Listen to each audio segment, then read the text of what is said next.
Man, I just got off watching a 4-part series on Netflix.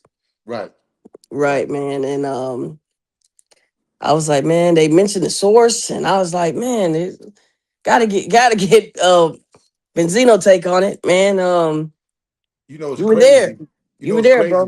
You know it's crazy because every major movie documentary always has a source piece in it. You notice that? Right. You know, the Biggie one, the Pac one, NWA. I mean, it goes on and on and on. And yeah, of course, um, per se, because of the Source magazine, I was around a lot, and we did a lot of business with Diddy when it comes to Bad Boys. With advertisement, got a lot of history with him as far as the Source Awards and that whole situation. But yeah, you know, I watched the documentary, man. I couldn't watch all of it because I was in and out. I was getting frustrated. I was really getting frustrated as I was watching it. Okay, so let me ask you this. So you said you couldn't watch it all. Before we get into everything about it, did you think that they did a good job? The documentary people, do you think that they did a good job? Well, I mean that's a vague question. Okay, I think the only part of the documentary that was interesting to me, or okay, I'm sure that probably this was the only part that actually got the deal, was the behind the scenes footage of when Diddy was going to go to jail. Now that's the thing I want to kind of focus on right now. We okay, do know that he obviously okayed that footage, whoever was filming. Now that's the $1 million question, is who actually was filming that footage. And I'm surprised they haven't came forward yet, especially for an interview in today's world.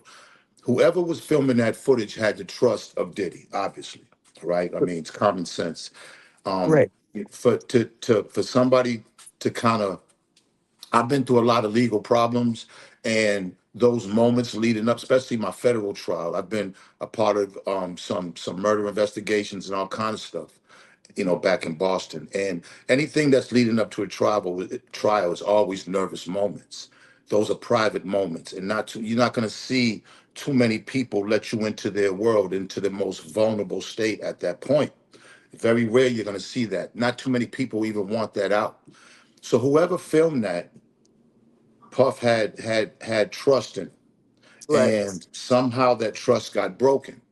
Somehow, whether Diddy didn't pay the man, whether the man stole the footage, whether the man. I've been in situations, even with Source Awards footage, where one of the producers ran off with the footage and wouldn't give the final footage because of some bullshit. I mean, there's always something when it comes to somebody filming footage, and if you don't have the proper paperwork when they're filming it, then you run into problems and difficulties later. I'm sure a lot of people know what I'm talking about when it comes to camera people, footage producers.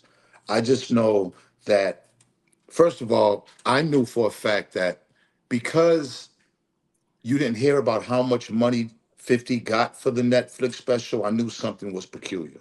Because in today's world, that's the first thing that goes out. He got 30 million, he got 20 million, he got 50 million, he got that never even came out.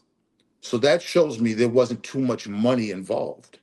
mm, And the reason I say that is because I'm sure Netflix is a very smart company. They knew that Diddy was going to be coming after him about that footage and about making a documentary about him and and his intellectual property, which is his life, his brand, himself, and him not making any money out of it. You just didn't, with 50 in today's clout chasing world, you just never heard about how much he made from Netflix. And that's what told me that he wasn't really trying to do it for the money. It was just a vendetta. right, right, right. Um, so the vendetta, you think? I mean, do you feel like it runs this deep, or do you, Oh you yeah, know? yeah. I mean, come on. Like, listen, the baby mother, his son is of age. And every time I'm sure he sees his son, this is the only thing that comes to mind. And I'm sure he knows his son is of age to even know what's going on. So yeah, I think that's a problem in his mental when it comes to his son and what happened with Diddy and the son's mother. Um, he comes across as a very jealous man of other black men. For him to go to that lengths, and the disappointing thing is that this piece really, I seen something on CNN where some white man got on there and said, "Man, This is what the prosecution needed. This is the dark side that they needed to see. They needed to see this part of Diddy, and I'm sure if they would have seen this, that all the jurors would have made up their minds. And it's like, you see, in the hood, we don't do that. We don't do that. I mean, what's the difference of all this exposure about snitching? What is that? To take that footage that was private of Diddy, that I'm sure he only him knew about. He had it okay, and Diddy's very calculated, and for another black man to show that. I've never seen 50 um go at any white man yet, as far as to the lengths that he goes at. This ain't the first black man that he's went at. And we're at very hard lengths. We're talking about guys in his group. We're talking about guys on his TV shows. I mean, it never stops. Diddy was he just caught the worst of it, the worst of a man that has definitely anger issues and jealousy issues over other men. Mm, mm. Uh, and they alluded that they kept alluding in the documentary that Diddy was the one who got Pac killed. Listen, there's a man right now that's sitting in jail, that's sitting right now in the Las Vegas prison about this Tupac situation. Right. So Okay. All right. So like, first of all, again, we don't do that. We don't. You call it dry snitching. He's just trying to throw a bone out there for other people to get on. Like, we've seen 1,000,001 Tupac documentaries about that. All right. There's a lot of people involved with that, right? Diddy hasn't been charged with that. Diddy hasn't been indicted on that. As far as I'm concerned, I'm sure he's been investigated. I'm sure the police looked into all that. But at the end of the day, we don't do that. We don't just bring that up out the blue. What does that have to do with the situation? What's going on with him now? And I just, man, that's just foul. And anybody, you got two types of people out here. You got to understand, man. 50's audience, he 50 is in a rare position as an artist. You got to understand, 50 has the benefit of Eminem's audience, which are white people who don't, a lot of them that don't necessarily mess with black culture anyways, but they mess with him solely because of the relationship with Eminem. He's like the one black guy, like the one black friend that's allowed. Like when you watch all these movies and there's like the one black guy with all the white people, that's him. mm, And he plays to them. He knows how that works as narratives in the internet. He knows that they're going to support him on the internet, and it makes it look like the entire community. But niggas ain't with this. Excuse me, black folks in the community ain't with this. They're not right. with this. They can't be with this. You see, they don't live that lifestyle we do.